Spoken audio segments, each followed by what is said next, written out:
Mi nombre es Rodrigo Villalobos y tengo una pregunta a cualquiera del panel.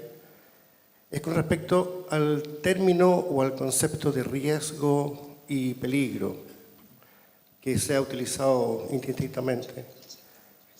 Yo no sé si están de acuerdo que el peligro es una condición que puede existir constantemente. El riesgo, yo lo entiendo muy bien como una percepción de los habitantes o de las personas.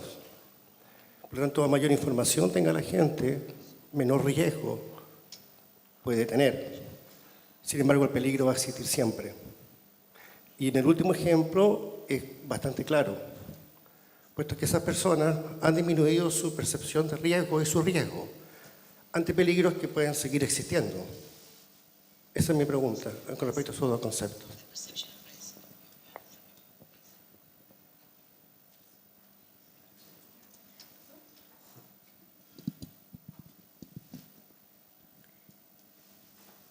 Hola, Rodrigo. Bueno, claramente el riesgo convive permanentemente con ellos, o sea, ellos asumieron que viven en un barrio vulnerable a los riesgos, sobre todo, como explicaba, de los incendios, del tema de recarga del sistema eléctrico y todo, pero ellos hoy en día, su percepción del riesgo ha disminuido, o sea, ellos están preparados, por ejemplo, no solo en la línea del incendio o del terremoto, ellos ya lograron abrir el espectro de las emergencias o del estar preparado. Ellos si tienen un vecino, el otro día creo que ocurrió, un vecino se accidentó, tienen este tema de silbatos, de alarmas, ellos lo activan y ya hay un timbre de emergencia que tiene cada vivienda, cada 4 casas hay una chicharra que se prende y se escucha en el pasaje. Entonces ellos ya como comunidad hoy en día su preparación está actualizada, se está constantemente renovando y mejorando para disminuir esta percepción de riesgo y aprender a convivir con las emergencias que nos amenazan día a día.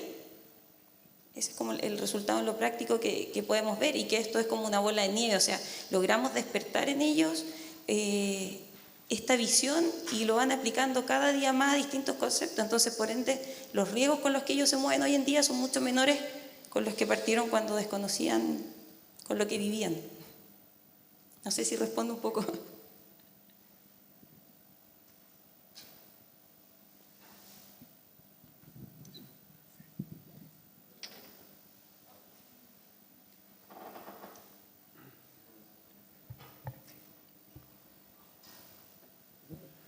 Hola, buenos días todavía.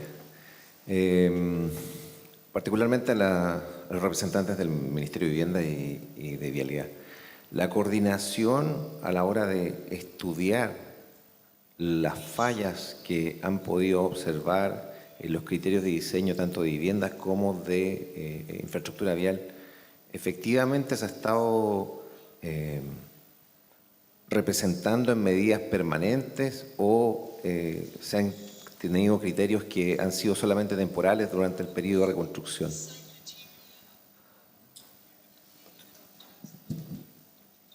Bueno, efectivamente las medidas se han llevado a normativas sísmicas, como es el generar estudios de terreno, como en el aspecto vial.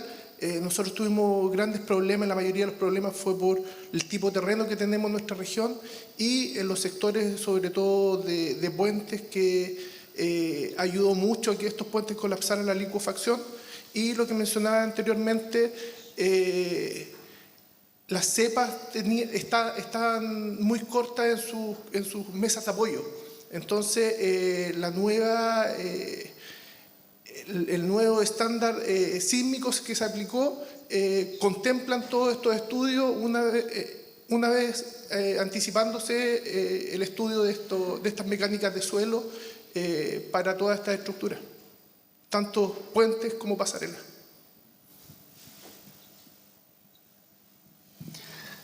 Sí, el Ministerio de Vivienda y Urbanismo, y la verdad es que aquí hay que ser bien justo en las palabras, pero tanto el Ministerio de la Vivienda como el Colegio de Ingenieros, el Colegio de Arquitectos, una serie de otras instituciones y organizaciones sociales, después del terremoto del 27F se reunieron y cambiaron sustantivamente la normativa.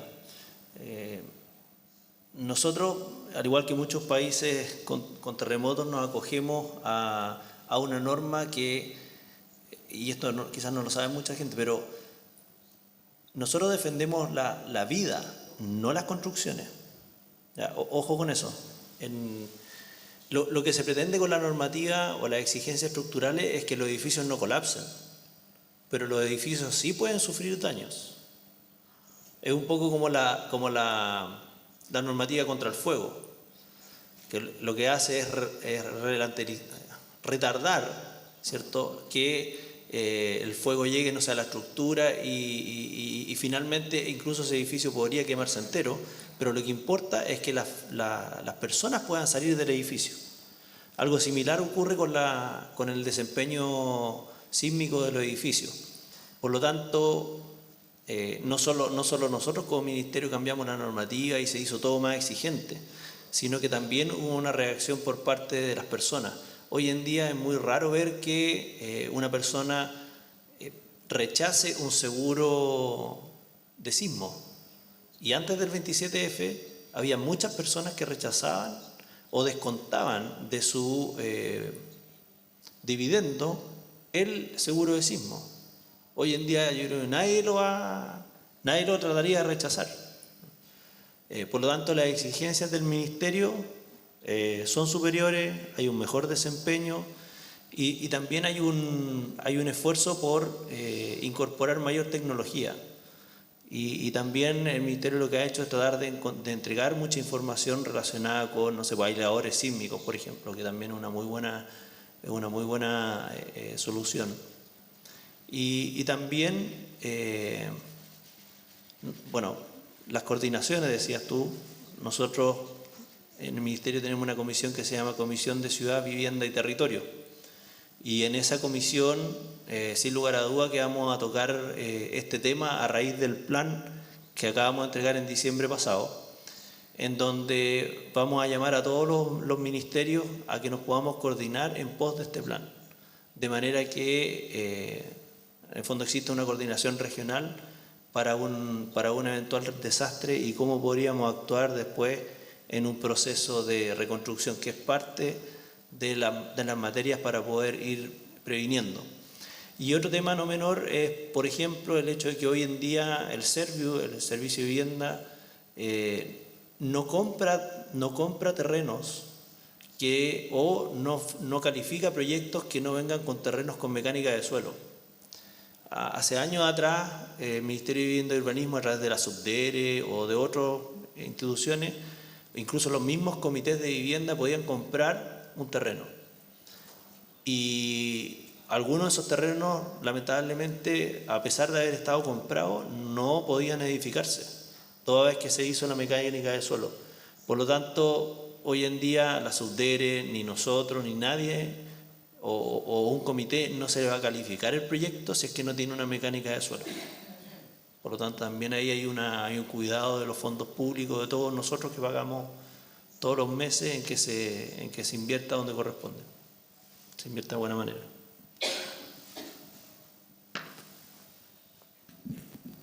Buenos días.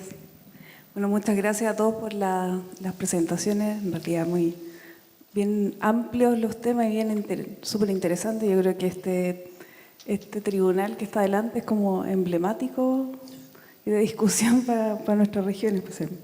Bueno, tengo dos preguntas, una para el señor Anasato. Él explicó en la presentación que existen, o sea, que es mejor mantener los materiales tradicionales, ¿cierto?, para la construcción de viviendas y que estos se han ido reemplazando por materiales metálicos. Quería preguntar cuál es la contribución de la comunidad y de la administración de los lugares para restablecer o volver a utilizar estos materiales tradicionales. Si existe algún espíritu de volver a recuperar este tipo de construcción.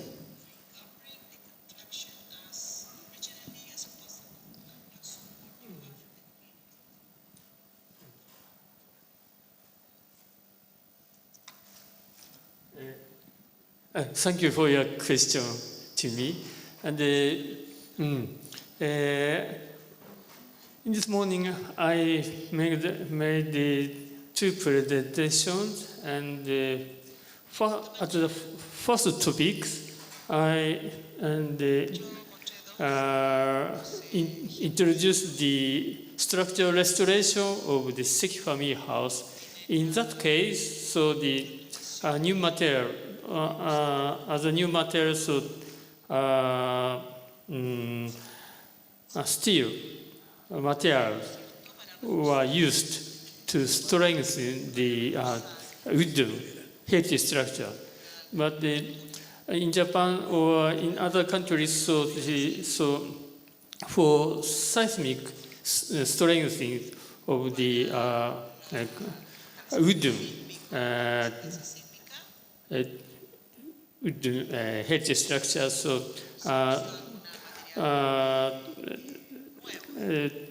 steel or metal materials normally acceptable can be used for the strength, because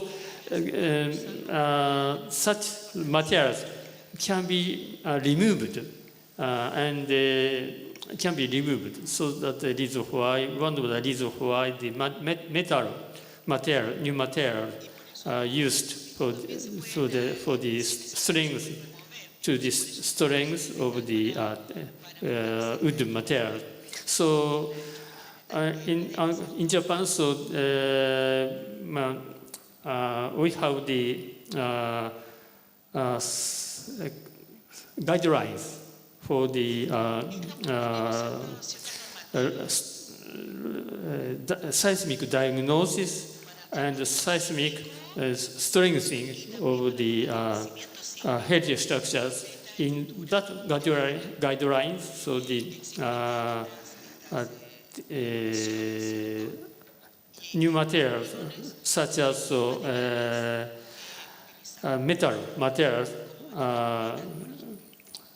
allowed, permitted to strengthen the heritage structures. Okay? Okay. Thank you very much.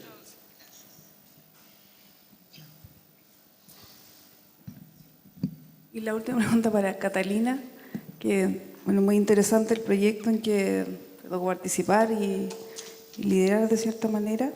Te quería preguntar, ¿cuál es ¿cómo se enfocó el tema de recibir otros habitantes dentro del barrio, en el caso de desastre, en el caso del terremoto y tsunami? Tú explicaste que llegó una cantidad importante de personas a habitar el barrio como en forma de emergencia. ¿Cómo fueron recibidos y cuál fue la reacción, digamos, de los vecinos sobre estos nuevos vecinos, digamos? Bueno, esto es por lo que nosotros nos enteramos como parte de historia del barrio. Nos comentaban que se vinieron a habitar temporalmente estos espacios, como el Gran Corazón que tenía el barrio, este espacio baldío, donde sacaban agua de unas punteras que habían en dos lugares distintos. Uno era cerca de la iglesia y otro cerca de una de las sedes sociales. Y ahí ellos hacían de una manera ordenada, lograban sacar agua para poder mantenerse esos días mientras había una solución. Y tengo entendido que hasta acogieron a algunos vecinos en sus propias viviendas. Ahora yo no sé si algún vecino de los que está acá quisiera contar en primera persona la experiencia. Don José, señora Tere. ¿Sí? Bueno, entonces estoy en lo correcto contando.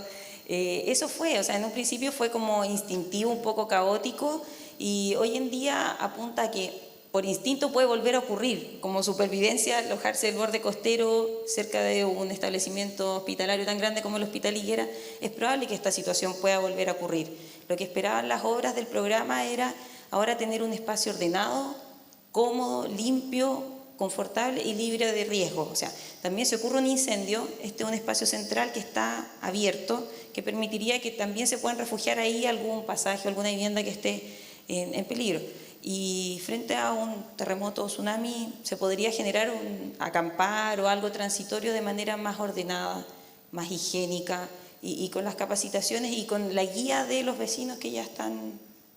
Entonces, de esta situación espontánea que se dio, que fueron muy bien acogidos por los vecinos, con los medios que tenían en ese momento, hoy en día se espera seguir con los brazos abiertos como comunidad, pero organizados.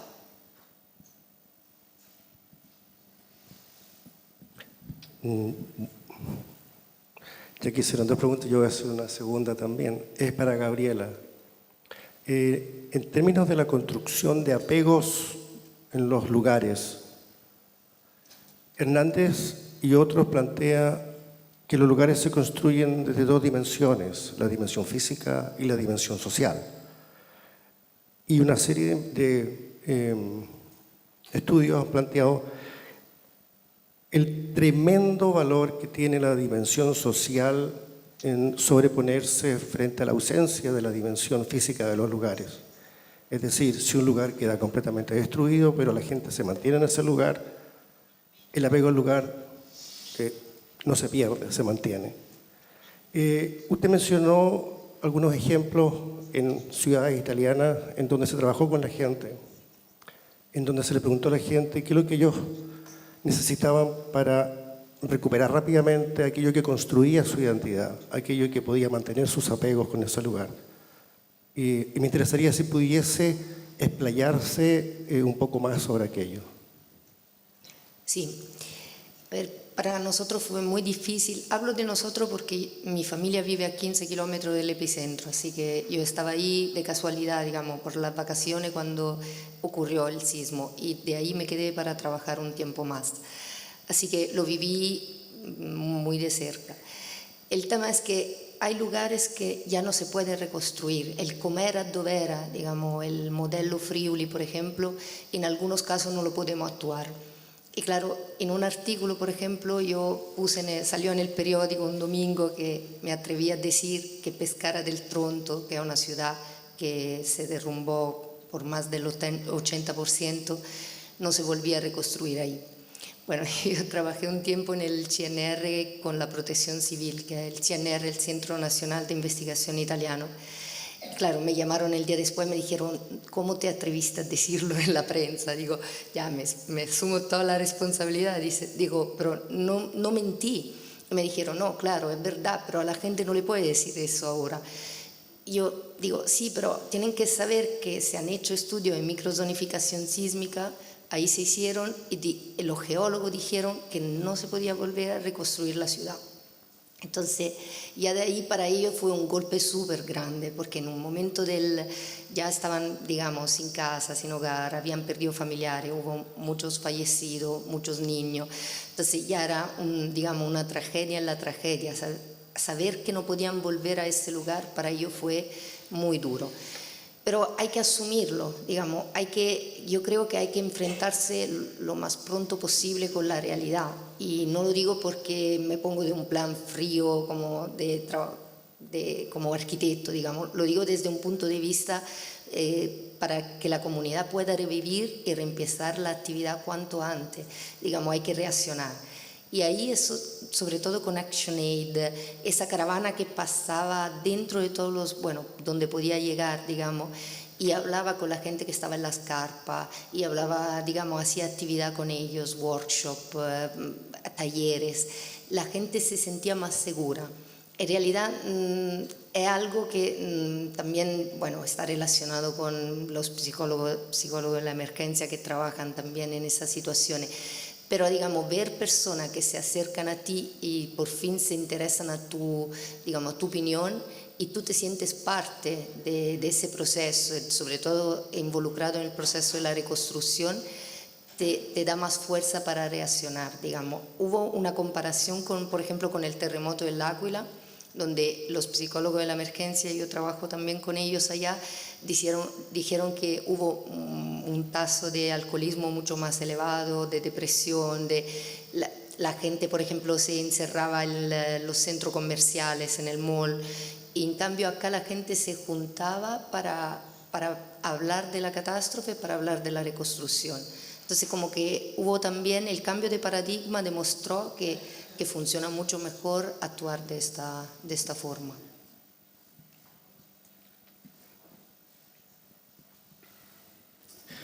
Bien, muchas gracias a todos. Una pregunta más, pero muy breve, por favor, que estamos ya límite de tiempo.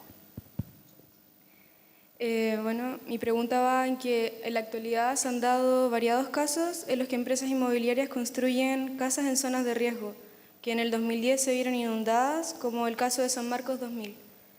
¿El MIMBU qué postura toma frente a esto? Si, como mencionaron anteriormente, ellos velan por la seguridad de las personas.